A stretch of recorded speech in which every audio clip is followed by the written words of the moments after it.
This is the daily writing recorded, day 27, titled Metzsopisida. Can't we all just agree that you should die? Franz posed the question to the group. It was a simple question which had a simple answer. An answer everyone knew would be somewhere in the affirmative, except none of them wanted to be the first to admit it. Jane particularly took umbrage against the notion. We can't just jump from let's talk about David to hey, let's go kill him. But nothing else is going to stop it, Hans argued. Besides, we've already tried everything else. The group nodded in agreement. But we haven't talked about it, Jane refuted. Her voice trembled slightly. There must be someone we can talk to. We can't. She struggled to get the words out of her. We can't just, She looked around the room with pleading eyes, desperate to find an ally amongst them. Ellen took it upon herself to show some kindness. Look, she said, thoughtfully. I don't agree with you per se, but yeah, it seems a bit extreme. But honestly, what do you think talking is going to achieve? You've seen the results. You know what he's going to do. And you damn well know what they are going to do when you go and talk about it to a doctor. They have to report it, you know. You know that, right? And I promise you, you don't want that shit in your life. I've seen it happen to a good friend of mine, and it completely and utterly ruined her. And I don't mean just for a week or a day, no, for years and years and years to come. Because they will not leave you alone if you report this. But it might not have been right, Jane replied. The tests, they could have been wrong, couldn't they? She approached Ellen and hunched down beside her. It might not happen, she said, touching Ellen's knees. It might turn out completely different. He could change. We could teach him. We could do all sorts of things, couldn't we? I know, Ellen said, grabbing Jane's hands. I know.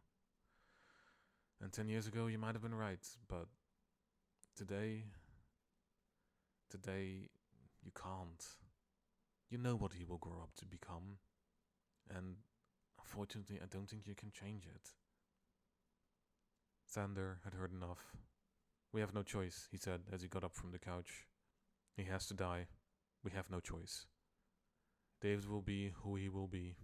It's sad, but you don't have a choice. He sighed deeply after and kicked the balloon away that lay on the ground before he stormed out of the living room. The others watched him leave. Jane buried her face in Ellen's lap and began to cry uncontrollably. We should have never done the test, she sobbed repeatedly. We should have never done the test. Ellen patted her on her head and whispered reassuring words. It wouldn't have made any difference, Hans sighed. They would have done the test before he even got enrolled in primary school. You would have suffered another 3 years of unnecessary tests and visits to this and that specialist, all of whom would just tell you that the end is inevitable. Though I suppose it could have been 3 good years, I guess, Ellen said. She had been quiet up till now, but felt it was time for her to go. She got up from the couch and looked at Ellen. But honestly, she said coldly, they should have done the damn test before it was born. Then they wouldn't have to deal with all of this, shit. Oh, come on, Ellen replied, appalled. They couldn't have known this. No one could have. Not even you. Even so, Esther said, better to have done it then than having to deal with it now. I mean, everyone else does it before it's born, so why not them? Why did they have to be different? Why did they have to be special?